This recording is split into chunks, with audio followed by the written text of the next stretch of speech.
जैसा कि नाम है, आप तक पहुंचाएंगे सही और सटीक खबर। जनता की सुननी है और सरकार को सुनानी है।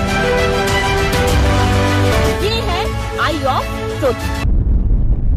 नमस्कार दोस्तों, आप देख रहे हैं आई ऑफ ट्रुथ और मैं हूं आपके साथ अनु जैन रोहतगी।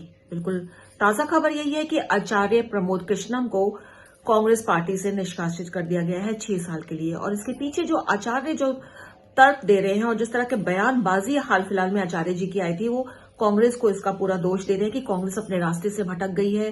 कांग्रेस में अब हिंदू विरोधी विचारधारा होने लगी है।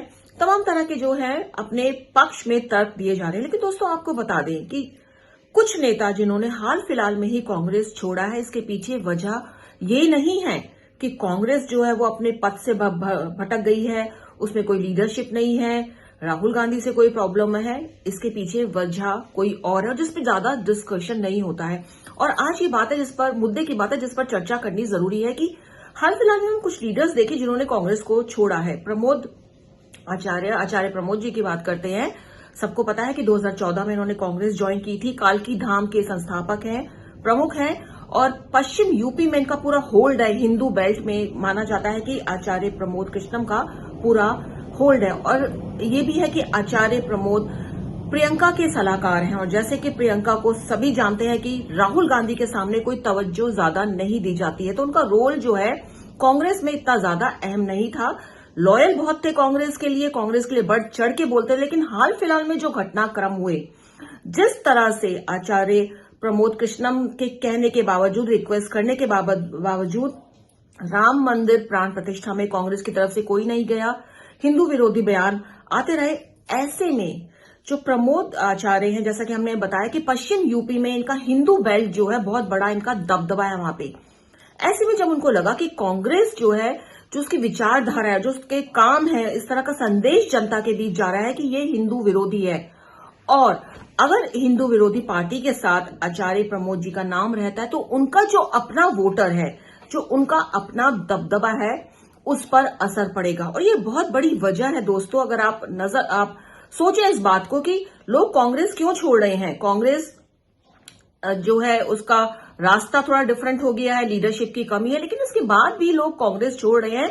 लॉयल से लॉयल लोग कांग्रेस छोड़ के जा रहे हैं। उसमें ये नहीं है कि कांग्रेस की उनको परवाह है, उनको परवाह अपने वोटर्स की है। और आचार्य प्रमोद कृष्णम के बारे में तो कहा जाता है कि कट्टर हिंदूवादी हैं और उन्होंने ये खुल करके इसका विरोध किया था कि कांग्रेस की तरफ से कोई भी राम मंदिर प्राण प्रतिष्ठा में नहीं गया था।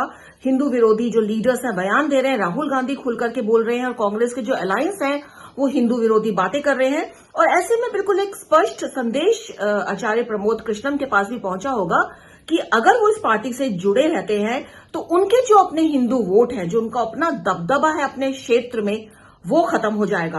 और बहुत ही सोच समझ के उन्होंने कांग्रेस विरोधी बयान देने शुरू किए। और अब कहा जा रहा है कि वो बीजेपी की तरफ आने की कोशिश कर रहे हैं। 19 फरवरी को कालका धाम का शिलान्यास किया जा रहा है कुछ वहां पर, और वहां पे कांग्रेस के किसी लीडर को नहीं बुलाया गया। लेकिन हाँ, कोशिश की जा रही है कि पीएम मोदी और बीजेपी के लीडर वहां आए। अपने स्वार्थ के लिए लोगों, जो ये नेता हैं, जो लॉयल नेता हैं, ये कांग्रेस छोड़ रहे हैं क्योंकि उनका अपना स्वार्थ भी है। जहां तक अगर हम बात करें कि ईगो के कारण, टकराव के कारण पार्टी से जो लोग नेता छोड़ के गए हैं, उसमें हम कपिल सिब्बल का नाम ले सकते हैं, हम गुलाम नबी आजाद का नाम ले सकते हैं, अमरिंदर सिंह का नाम ले सकते हैं, सुनील जाखड़ का हम नाम ले सकते हैं। कई ऐसे नेता हैं जिनका डेफिनेटली टकराव हुआ है कांग्रेस से, उनकी ईगो हर्ट हुई है क्योंकि उन्हें पूछा नहीं गया, उन्होंने ऐसा करके कांग्रेस छोड़ी है। लेकिन और लीडर्स की अगर हम बात करें, कुछ यंग लीडर्स की हम बात करें जो कांग्रेस छोड़ के लॉयल थे कांग्रेस, लेकिन फिर कांग्रेस की बुराइयां शुरू कर दी। ज्योतिरादित्य सिंधिया की बात करें, उनका अपना पूरा होल्ड है, एक उनकी बेल्ट है, जो सबको पता है कि मध्य प्रदेश में महाराजा का अपना होल्ड है। लेकिन जिस तरह की एक्टिविटी कांग्रेस की होने लगी थी, ऐसे में ज्योतिरादित्य सिंधिया को भी डर सताने लगा था कि उनका अपना वोट बैंक है वो हाथ से ना खिसक जाए। और बहुत ही सोच समझ के उन्होंने फैसला लिया। जितिन प्रसाद है, यूपी में उनका अपना होल्ड है, हिंदू बेल्ट के अंदर उनका अपना होल्ड है। मिलिंद देवड़ा जो है मुंबई में है, महाराष्ट्र में है, जिन्होंने कांग्रेस छोड़ी है। आरपीएल सिंह है। ये जो नेता है जिन्होंने कांग्रेस छोड़ी है, इनको पता है कि इनका अपना होल्ड है, एक विचारधारा के तहत इनका अपना होल्ड है। लेकिन ऐसे में अगर वो एक ऐसी पार्टी का दामन थामे रहते हैं, जो लगातार हिंदू विरोधी बातें कर रही है, देश हित में नहीं बातें कर रही है, सेना की बार बार बुराइयां कर रही है, जो कहीं ना कहीं हर्ट हो रही है लोगों के सेंटिमेंट्स के साथ। उनको लगता है कि उनको अपना जो जन आधार है वो ना खिसक जाए, अपना वोटर्स जो है वो उनसे पल्ला ना झाड़ दे। तो बहुत ही सोच समझ के ये जो नेता है, ये जो कांग्रेस का साथ छोड़ छोड़ के जा रहे हैं, दोष ये कांग्रेस को ही देते हैं कि कांग्रेस अपनी विचारधारा से बदल गई है, वहां पे कोई लीडरशिप नहीं है। लेकिन असली वजह है कि वोटर्स का, अपने वोटर्स का खो जाना। और ऐसे में हर कोई चाहता है ऐसी पार्टी का दामन थामना जो कहीं ना कहीं जो लोगों के सेंटिमेंट्स हैं उनसे जुड़ी हुई हो। और हम जैसे इस बात की पहले भी चर्चा कर चुके हैं कि अब जो है ऑप्शंस का बाजार भी खुला हुआ है। अब ये नहीं है कि कांग्रेस के लीडर्स उनको सिर्फ बीजेपी में ही जाना है, वो टीएमसी भी जा सकते हैं, वो आम आदमी पार्टी जा सकते हैं। एकनाथ शिंदे की पार्टी खड़ी हो गई है, उधर अजीत पवार की एक बड़ी पार्टी खड़ी है। तो इन लोगों के पास अब ऑप्शन भी है कि वो कांग्रेस अगर छोड़ते हैं तो दूसरी बड़ी पार्टियों के दरवाजे उनके लिए खुले हुए हैं। तो यहां कहने का मतलब ये है कि जो नेता इतने साल से लॉयल रहे कांग्रेस को और अब कांग्रेस छोड़ रहे हैं, तो कांग्रेस पार्टी से ज्यादा उन्हें अपने वोटर्स की चिंता है कि जिस तरह से कांग्रेस भटक रही है इधर उधर, जिस तरह की बयानबाजी हो रही है, उसके चलते अगर वो कांग्रेस का दामन थामे रखेंगे तो उनके अपने वोटर्स, उनका अपना दबदबा इलाके में खत्म होगा। और जहां तक लेटेस्ट आचार्य प्रमोद कृष्णम की बात है, उसको लेकर यूपी में एनडीए के लिए और बीजेपी के लिए एक बहुत अच्छी सपोर्टिव बात है अगर वो बीजेपी को सपोर्ट करते हैं। इससे पहले जयंत चौधरी यूपी में जो के बहुत ही कद्दावर नेता है जाट समुदाय के, वो एनडीए में जुड़ रहे हैं। तो इसको लेके माना जा रहा है कि जो मुहिम चल रही है यूपी में कि 80 की 80 सीट लानी है, तो इसमें ये जो दो पिलर आए हैं यूपी से, आचार्य प्रमोद महाजन जो कृष्णम ने कांग्रेस से निष्कासित हुए हैं और दूसरी तरफ जयंत चौधरी एनडीए में शामिल हो रहे हैं। और आचार्य प्रमोद जी की जिस तरह से पीएम से बात करी और घुल रहे हैं, उससे लग रहा है कि जल्दी वो आ सकते हैं बीजेपी में। तो इससे जो बीजेपी है बहुत ज्यादा स्ट्रांग होगी यूपी में, जो उसकी मुहिम चल रही है 80 सीटों की। ये जो दो कद्दावर नेता अगर जुड़ते हैं एनडीए के साथ, और एनडीए को पता है, तभी उन्होंने दरवाजे अपने पूरे खोल रखे हैं। उनको पता है यूपी में अगर 80 सीटें लानी है तो हर ग्रुप को साथ लेकर चलना ही पड़ेगा।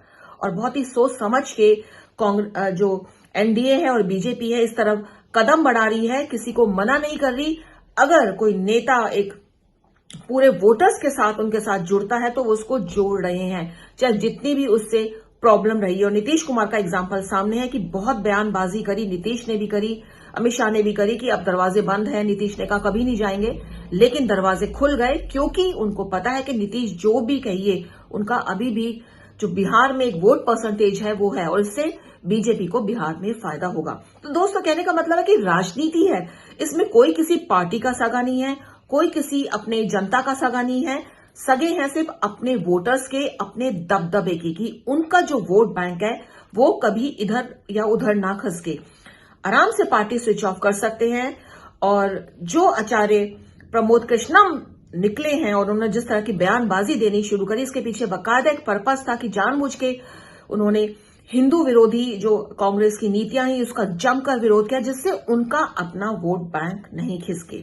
और इससे एनडीए को डेफिनेटली फायदा होगा अगर आचार्य प्रमोद कृष्णम बीजेपी ज्वाइन करते हैं। तो दोस्तों, हमारी कोशिश रहती है आसपास जो राजनीतिक गतिविधियां हो रही है उसकी समीक्षा करें। बाकी जनता सब देख रही है, उसको सब पता है। और जब वो वोट देती है, जनता बहुत समझदार हो चुकी है, उसे पता है कि कौन सा राजनीतिक दल किस दिशा चल रहा है, कौन सा नेता उनके हित की सोच रहा है, कौन सा नेता आगे चलकर उनके लिए काम करेगा। जनता को इस समय सब पता है।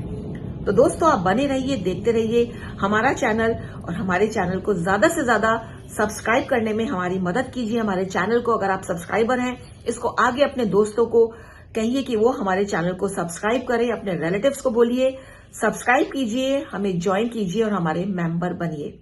और जुड़े रहिए हमारे चैनल के साथ, आई ऑफ ट्रुथ के साथ। हमारे चैनल आई ऑफ ट्रुथ को सब्सक्राइब कीजिए यूट्यूब पर, इसे फॉलो कीजिए फेसबुक पर, इंस्टाग्राम पर, ट्विटर पर और कू पर। हमारे चैनल के बारे में फीडबैक देने के लिए हमें मेल कीजिए ioftruth.6@gmail.com पर।